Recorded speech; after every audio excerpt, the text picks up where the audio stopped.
Hello students, welcome again in Sanskar Sagar Public School. In this session we are going to learn kind of sentences. Student, in previous session we have learned what is sentence, what is the component of sentence, and in this session we will be learning what are the kind of sentences.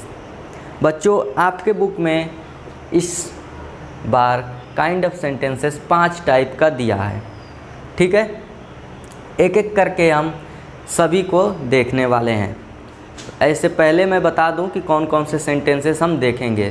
तो हमारा सबसे पहला point होगा assertive sentence, ठीक। दूसरा होगा interrogative sentence, third one is imperative sentence, fourth one is exclamatory sentence and the last one fifth is optative sentence. तो चलिए एक एक करके हम इन 5 सेंटेंसेस को देखते हैं और समझने की कोशिश करते हैं। हमारा फर्स्ट सेंटेंस है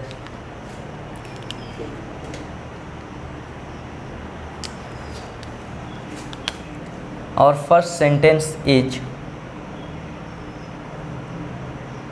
असर्टिव सेंटेंस।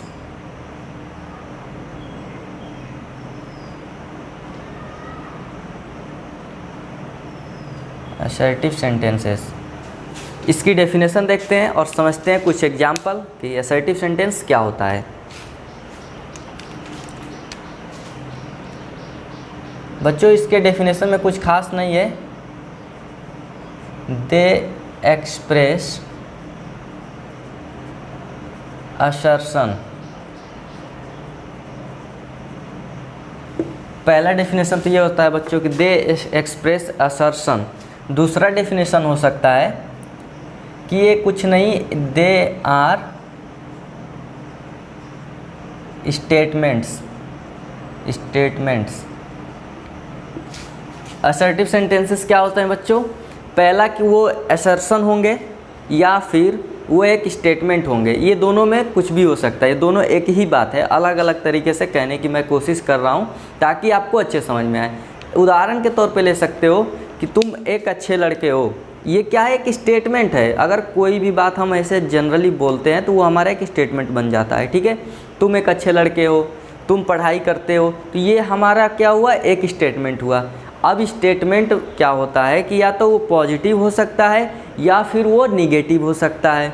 तो इस ये भी क्या होगा यहाँ पे? या तो पॉजिटिव बनेगा या तो निगेटिव बनेगा।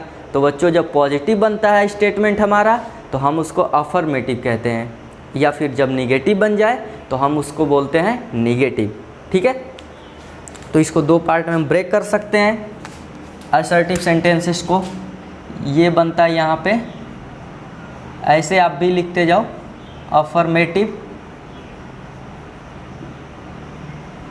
और सेकंड पार्ट इसका बनता है निगेटिव, ठीक है बच्चों।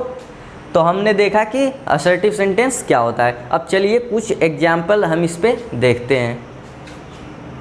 हम कुछ एग्जाम्पल्स देखने वाले हैं इससे रिलेटेड। हमारा फर्स्ट एग्जाम्पल आपके जो बुक में दिया हुआ है वो है they have many books in the library. बच्चों, यहाँ पे कह रहा है सेंटेंस कि उनके पास बहुत सारी किताबें हैं लाइब्रेरी में, ठीक है। तो ये क्या हुआ बच्चों? हमारा अफर्मेटिव हुआ। यहाँ पे बिल्कुल एक स्टेटमेंट हम देख ले रहे हैं। अगर हम यहाँ पे ये सेंटेंस लिखें, they have not many books in the library.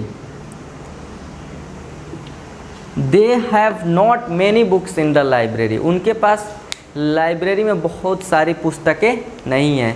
तो यहाँ पे आप देख सकते हो मैंने हैव के बाद नॉट लगा दिया। जैसे ही मैंने नॉट लगा दिया ये सेंटेंस हमारा निगेटिव बना, और जैसे ही ऊपर बिना नॉट के आया है तो ये सेंटेंस हमारा बना अफर्मेटिव। तो बच्चों सेंटेंस की डेफिनेशन समझने से बेहतर है हम एग्जाम्पल के देखें और एग्जाम्पल के थ्रू समझे उस सेंटेंस को तो ज़्यादा बेहतर होगा। तो हमने एक एग्जाम्पल लिखा और आपको शायद उम्मीद करता हूँ कि ये सेंटेंस समझ में आया होगा। एक और एग्जाम्पल हम देखेंगे इसी पे और अच्छे समझने की कोशिश करेंगे। हमारा नेक्स्ट एग्जाम्पल है, बहुत ही ईजी एग्जाम्पल लूँगा मैं। You are a good student, you are a good student, आप एक अच्छे विद्यार्थी हो। तो ये देखो क्या हुआ, हमारा अफर्मेटिव बन गया। लेकिन अगर मैं यहाँ पे ऐसे लिख दूँ, you are not a good student, आप एक अच्छे विद्यार्थी नहीं हो, तब जैसे ही यहाँ पे नॉट आया ये हमारा सेंटेंस बन गया निगेटिव, मीन्स ये वाला, और बिना नॉट के आया है जो ऊपर वाला सेंटेंस वो बना असर्टिव, अफर्मेटिव। अफर्मेटिव और निगेटिव दोनों पार्ट होते हैं असर्टिव के, ठीक है। तो हमने पहला पार्ट समझने की कोशिश की कि असर्टिव सेंटेंस क्या होता है। अब हम नेक्स्ट पार्ट समझेंगे इंटेरोगेटिव काइंड्स ऑफ सेंटेंसेस का। तो हम इंट्रोगेटिव देखने वाले हैं। अब इसको मैं मिटा दूं, पहला पार्ट हमने समझ लिया।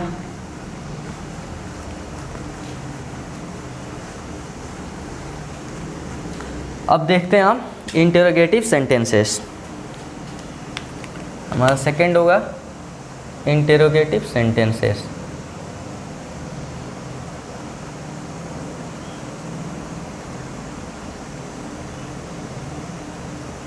इंटेरोगेटिव सेंटेंसेस, ठीक है बच्चों।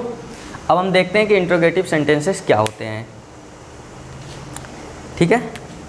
इनका काम होता है बच्चों क्वेश्चंस पूछने का। जैसे मैं आपसे बोलूं कि आपका नाम क्या है, आप कितने साल के हो, आप कहाँ रहते हो, आपके स्कूल का नाम क्या है, आपके माता पिता का नाम क्या है, आपका फेवरेट फल कौन सा है, आपका फेवरेट गेम कौन सा है, ठीक है। ये सब जब मैं इस तरीके से क्वेश्चंस पूछता हूँ तो ये जितने भी सेंटेंसेस मैंने बोले वो सब आते हैं इंट्रोगेटिव सेंटेंसेस के अंदर। इसमें क्या होता है बच्चों, क्वेश्चंस को पूछा जाता है।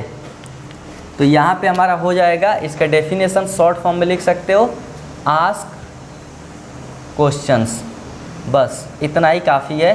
ये जैसे ही वर्ड आ जाएगा आपके सामने क्वेश्चंस पूछा जाता है तो आप समझ लेंगे कि हाँ ये इंट्रोगेटिव सेंटेंस है। अब कुछ एग्जाम्पल हम इसके देखते हैं और समझते हैं और अच्छे तरीके से। तो पहले एग्जाम्पल मैं लेने वाला हूँ आपके बुक से, वो है are you ready to go there. ये आपके बुक का एग्जाम्पल मैंने लिया है। Are you ready to go there. यहाँ पे हम क्वेश्चन मार्क हमेशा लगाएंगे बच्चों। जब भी इंटरोगेटिव सेंटेंस हम लिखने वाले हैं या फिर लिखते हैं तो हम लास्ट में क्वेश्चन मार्क जरूर लगाएंगे। Are you ready to go there, पहला हमारा एग्जाम्पल हो गया। दूसरा एग्जाम्पल हो सकता है इसी तरीके से, he who is going to Delhi today. दूसरा एग्जाम्पल है बच्चों यहाँ पे लिखा हुआ, who is going to Delhi today. आज दिल्ली कौन जा रहा है, ठीक है। आज दिल्ली कौन जा रहा है, और पहला है are you ready to go there, क्या आप वहाँ जाने के लिए तैयार हो। और भी सारे एग्जाम्पल इसमें हो सकते हैं। जैसे मैं पूछ दूँ आपसे कि हाउ ओल्ड आर यू, आप कितने वर्ष के हो। What is your school name, आपके स्कूल का नाम क्या है। तो ये सारे सेंटेंसेस हमारे इंट्रोगेटिव के अंदर आते हैं। अब चलिए नेक्स्ट सेंटेंस देखते हैं कौन सा होगा, ठीक है बच्चों। हमारा नेक्स्ट काइंड ऑफ सेंटेंसेस हैं बच्चों इम्पेरेटिव सेंटेंस। इम्पेरेटिव सेंटेंस हमारा थर्ड वन क्या होगा,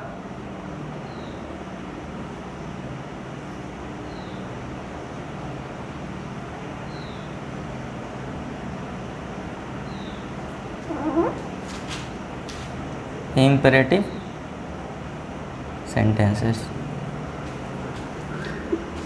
इम्पेरेटिव सेंटेंसेस के अंदर हम पढ़ते हैं कोई भी कमांड हो सकता है, ऑर्डर हो सकता है, एडवाइस हो सकता है, प्रपोजल हो सकता है, सजेशन हो सकता है।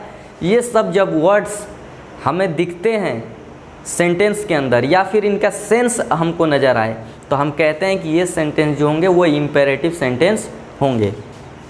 तो हम इनका डेफिनेशन लिख सकते हैं बच्चों। इस तरीके के सेंटेंस क्या करते हैं, they express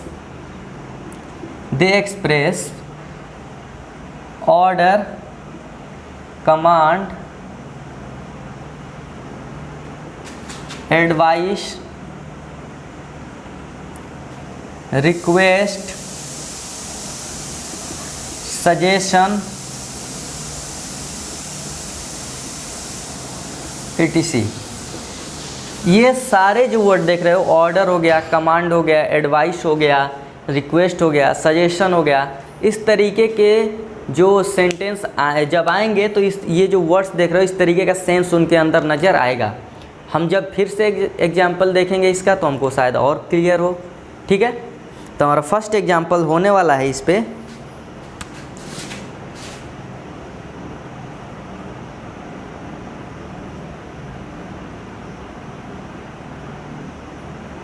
Bring me a glass of water.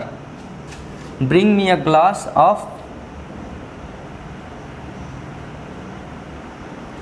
बच्चों आपके घर में अक्सर या तो आपका बड़ा भाई हो या फिर आपके माता पिता वो कहते हैं एक गिलास पानी लाओ मेरे लिए।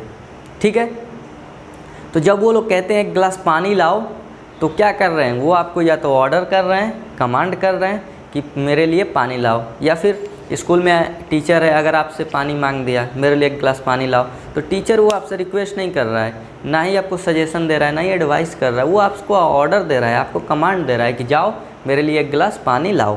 तो ये हमारा सेंटेंस कौन सा हुआ बच्चों, ऑर्डर का हुआ। ठीक है, ये ऑर्डर का हुआ, इसमें ऑर्डर का सेंस आ रहा है। दूसरा सेंटेंस हम देखने वाले हैं,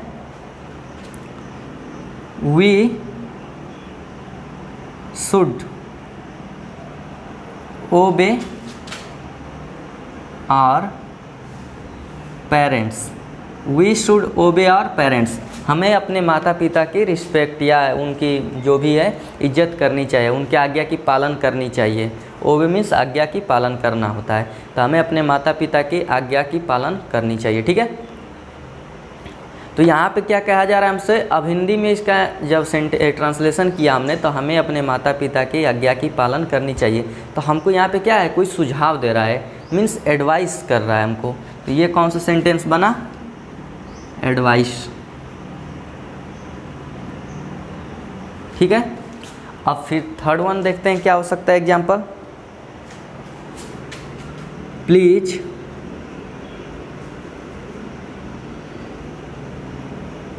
help the needy ones. Please help the needy ones, ये क्या हो सकता है, please help the needy ones, कृपया जिनको ज़रूरत है उनकी मदद करें। बहुत सारे ऐसे लोग होते हैं जो असहाय होते हैं, जिनको सहायता की ज़रूरत होती है, तो कहा जा रहा है उन लोगों की मदद करने के लिए। और यहाँ पे बच्चों प्लीज़ वर्ड आया है। प्लीज़ जैसे ही कहीं पे आप देख लो वो रिक्वेस्ट होगा, जैसे ही आपको प्लीज़ नज़र आए वहाँ पे आपको क्या समझ जाना है कि रिक्वेस्ट किया जा रहा है, यहाँ पे रिक्वेस्ट की बात कर रहे हैं हम। तो लिख देंगे यहाँ, ये रिक्वेस्ट का सेंस आ रहा है यहाँ पे हमको। ओके, अब चलिए देखते हैं अगला एग्जाम्पल क्या हो सकता है इसका, let us wait for the result. Let us wait for the result, ये कह रहा है चलो रिजल्ट का इंतज़ार करते हैं। Let us wait for the result, चलो रिजल्ट का इंतज़ार करते हैं। तो यहाँ पे आपने क्या ऑर्डर किया, किसी को अपने दोस्त को बोल रहे हो तो नहीं, एडवाइस दिया नहीं कि तुम्हें रिजल्ट का इंतज़ार करना चाहिए, ऐसा कुछ तो तुमने बोला नहीं है। रिक्वेस्ट किया कि चलो रिजल्ट का इंतज़ार करते हैं, नहीं, वहाँ पे तब तुमको प्लीज़ लिखना पड़ता, please let us wait for result. जब तुमने नहीं लिखा तो ये क्या बना, प्रपोजल, तुम उनको कह रहे हो, प्रपोजल दे रहे हो, प्रस्तावना दे रहे हो, ठीक है। तुम उनसे कह रहे हो कि चलो रिजल्ट का इंतज़ार करते हैं, तो ये हमारा बना प्रपोजल। प्रस्ताव कर रहे हो ना कोई, तो बन जाएगा ये प्रोपोजल, प्रोपोजल, ठीक है। तो हमने समझा इम्पेरेटिव सेंटेंस क्या होता है। 1 मिनट के लिए थोड़ा मार्कर का इंक ख़त्म हो गया है, मैं अभी आता हूँ।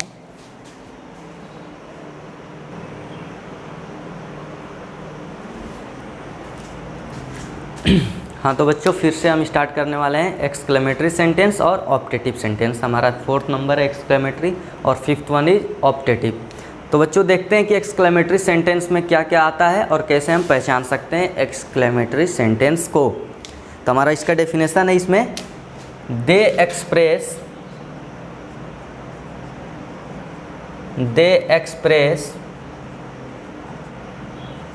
सडन फीलिंग,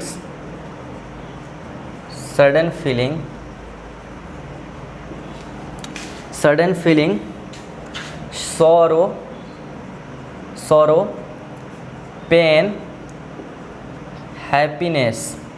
ये सब जब हमको फीलिंग्स आती हैं बच्चों, sorrow, pain, happiness, sudden feeling या फिर सरप्राइज, etc, तब हम कह देते हैं कि ये सेंटेंस जो है एक्सक्लेमेटरी सेंटेंस है। इसके अंदर हमको सडन फीलिंग आती है, किस तरीके की, सॉरो हो सकता है, पेन हो सकता है, हैप्पीनेस हो सकती है, सरप्राइज हो सकती है, ठीक है। जब हम एग्जाम्पल लेंगे आपको और क्लियर होगा। एक चीज़ और मैं बताना चाहता हूँ, इसमें हमने इंटरोगेटिव में इस तरीके का क्वेश्चन मार्क लगाया, असर्टिव में फुल स्टॉप लगाते हैं, इम्पेरेटिव में भी फुल स्टॉप लगाते हैं। ऐसे ही इसमें हम लोग ऐसे करके एक्सक्लेमेटरी मार्क इसको बोलते हैं, ये वाला सिंबल लगाते हैं। ये तीनों में से कोई नहीं, ये वाला सिंबल हम लगाते हैं, ठीक है। तो जब मैं लगाऊंगा सेंटेंस में आपको दिख जाएगा। तो चलिए पहला एग्जांपल लेते हैं। हमारा एग्जांपल होगा हुर्रा। बच्चों ये हैप्पीनेस को शो करने के लिए एक वर्ड होता है, इसका यूज एक्सक्लेमेटरी सेंटेंसेस में किया जाता है, we have won the match.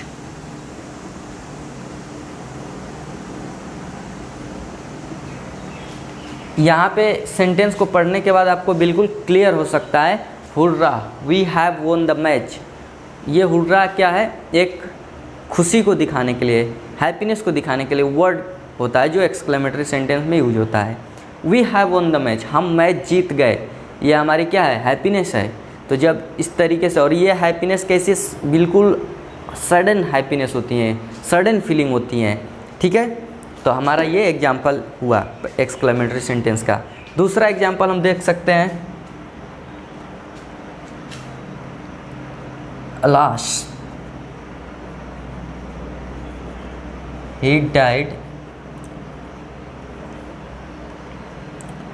in an accident।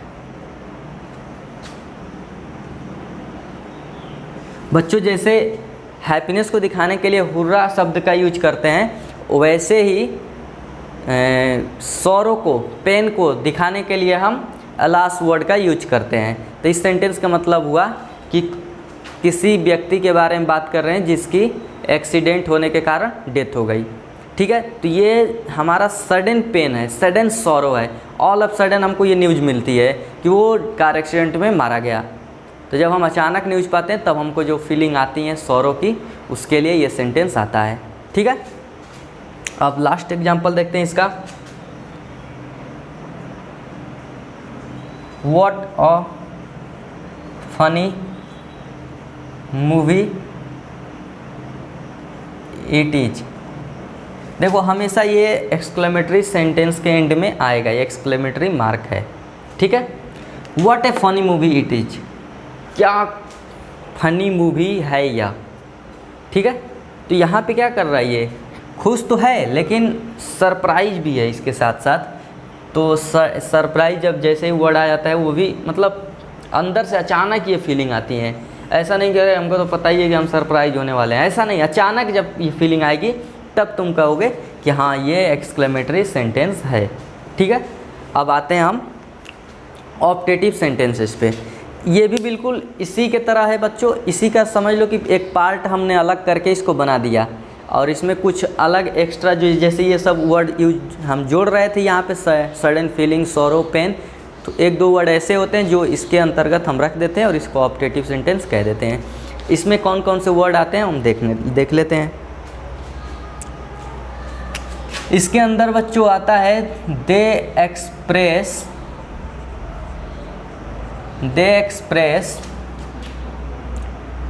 Wish, इच्छा, इच्छा कह रहे हैं, विश मीन्स किसी को तुम विश करते हो, जैसे गुड मॉर्निंग, गुड आफ्टरनून, इस तरीके से जब विश करते हो तो इसको बोलते हैं विश।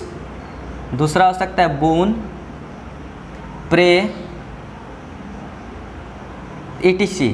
इस तरीके का जब वर्ड हमको मिल जाए सेंटेंस में या फिर उसका सेंस निकले, विश का, बोन का, बोन मीन्स वरदान, प्रे मीन्स प्रार्थना करना, तो हम कहेंगे कि ऑप्टेटिव सेंटेंस है। ये तीनों वर्ड याद रखो, अगर इस तरीके का सेंस मिलता है तो ऑप्टेटिव सेंटेंस बनेगा। चलिए इसका एग्जाम्पल देखते हैं।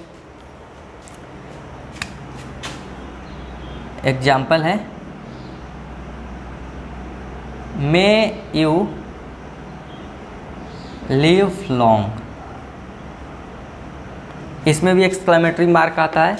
मे यू लिव लॉन्ग, तुम बहुत वर्षों तक जीवित रहो, तुम बहुत वर्षों तक जीवित रहो, या फिर तुम जियो हजारों साल।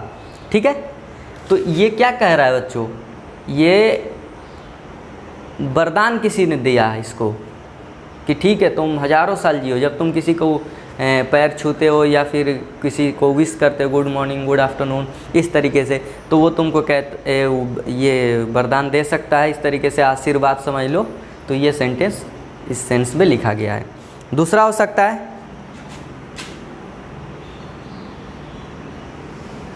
Happy birthday, happy birthday.